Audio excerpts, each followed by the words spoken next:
बहुत ज़रूरी है जानना परमेश्वर का उद्देश्य क्या था आपको बनाने के लिए, क्यों परमेश्वर ने आपको बनाया।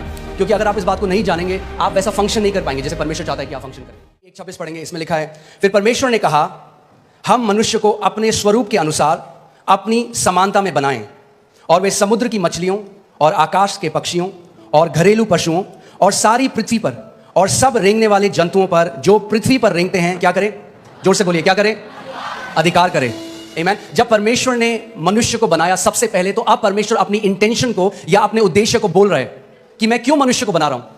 वो कह रहा है, और यहां पे जो परमेश्वर है वो प्लूरल है, यहां पे हम देखते हैं त्रिएक परमेश्वर, पिता, पुत्र और पवित्र आत्मा। यहां पर वो कह रहे हैं कि हम मनुष्य को, आओ हम, लेट अस, इंग्लिश बाइबल कहती है अस, यानी एक नहीं, अस, हम।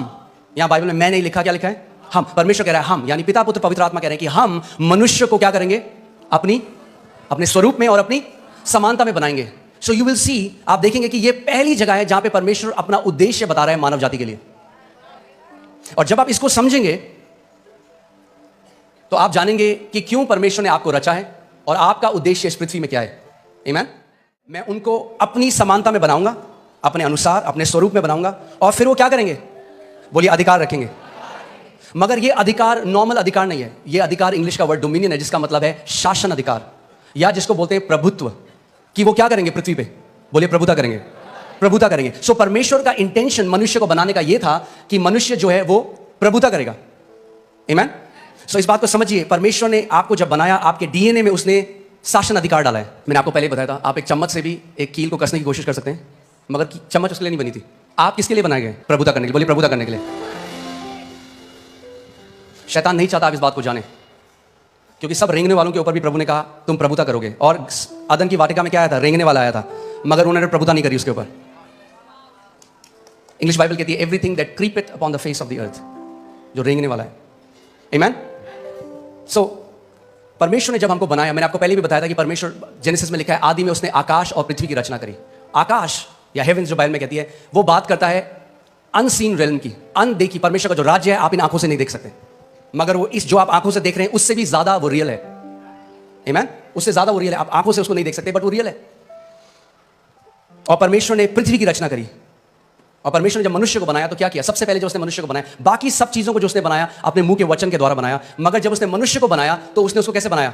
अपने हाथों से उसने मिट्टी ली और एक मिट्टी से उसने हमारे शरीर को बनाया और अपनी आत्मा को मनुष्य के अंदर डाल दिया, जिसको हम इंग्लिश का शब्द ह्यूमन है, जो दो शब्द से मिलकर आता है, ह्यूमस यानी मिट्टी, और मैन जो हिब्रू भाषा में इश जिसका मतलब है आत्मा। तो परमेश्वर ने यह किया कि परमेश्वर ने कहा कि जो मनुष्य मैं बना रहा हूं, जो मिट्टी के अंदर मैं अपनी आत्मा को डाल रहा हूं, उनको मैं अधिकार दे रहा हूं इस पृथ्वी के ऊपर।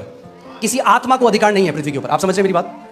किसी भी आत्मा को, और परमेश्वर भी स्वयं आत्मा है। सो जब परमेश्वर ने पृथ्वी मनुष्य को दी तो वो उस चीज से बाहर आ गया। उसने कहा तुम अधिकार रखो, उसने नहीं कहा हम अधिकार रखेंगे, उसने कहा तुम अधिकार रखो। आज लोग बोलते हैं अजी परमेश्वर तो सब चीज जी उसकी मर्जी के बिना तो पता भी नहीं हिलता, सब चीज तो परमेश्वर कंट्रोल कर रहा है। मैं आपसे एक सवाल करता हूं, क्या परमेश्वर आपको कंट्रोल कर रहा है? आप कंट्रोल हुए आज तक परमेश्वर से? और अगर हम परमेश्वर के कंट्रोल में नहीं है तो कैसे हम कह रहे हैं बाकी सब कुछ वो कंट्रोल कर रहा है? जैसे वो आपको कंट्रोल नहीं कर रहा, वैसे वो किसी को भी कंट्रोल नहीं कर रहा। अगर परमेश्वर कंट्रोल करना चाहता तो मनुष्य को शासन अधिकार देता ही नहीं। उसने शासन अधिकार इसीलिए दिया, उसने बोला तुम कंट्रोल करो पृथ्वी को, मैं तुम्हें अधिकार दे रहा हूं। आमीन। कहेंगे ये जानना क्यों जरूरी है? ये जानना बहुत जरूरी है। अगर ये आप नहीं जानेंगे, यद्यपि आप पुत्र हैं, एक दास की तरह जीवन को जिएंगे। जो मसीह यीशु ने हमारे लिए मिराज छोड़ी है, जो इतनी महान है, इतनी ग्रेट है, आप कभी उस तक पहुंच नहीं पाएंगे। आमीन। इसीलिए हमें जानना है कि क्यों परमेश्वर ने हमें बनाया, हमारी सृष्टि करी, और कैसे हम उस अधिकार में चल सकते हैं। आमीन।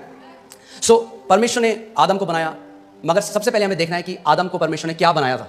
सो लूका 3:38 जब आप पढ़ेंगे, उसमें लिखा है इससे ये आया, इससे ये आया, इसने इसको पुत्र को जना, इसने इसको जना, और वह एनोश का, और वह शेत का, यानी एनोश शेत का, और वह आदम का, यानी शेत आदम का, और वह पढ़िए परमेश्वर का पुत्र था। तो आदम कौन था? आदम कौन था? परमेश्वर का पुत्र। परमेश्वर ने सबसे पहले मनुष्य को जब बनाया तो नौकर नहीं बनाया, पुत्र बनाया। और जब पुत्र बनाया तो पुत्र को अधिकार दिया शासन करने का, प्रभुता करने का, डोमिनियन करने का। आमीन। सो पहला आदम क्या था? पुत्र था। मैं चाहता हूं भजन संहिता 8 में चले जाएं। भजन संहिता 8, उसकी मैं 4 अध्याय से पढ़ूंगा, आप इसको ध्यान से सुनिएगा। तो फिर मनुष्य क्या है कि तू उसका स्मरण रखे, और आदमी क्या है कि तू उसकी सुधि ले, क्योंकि तूने उसको परमेश्वर से थोड़ा ही कम बनाया है। किसने बनाया मनुष्य को परमेश्वर से थोड़ा ही कम?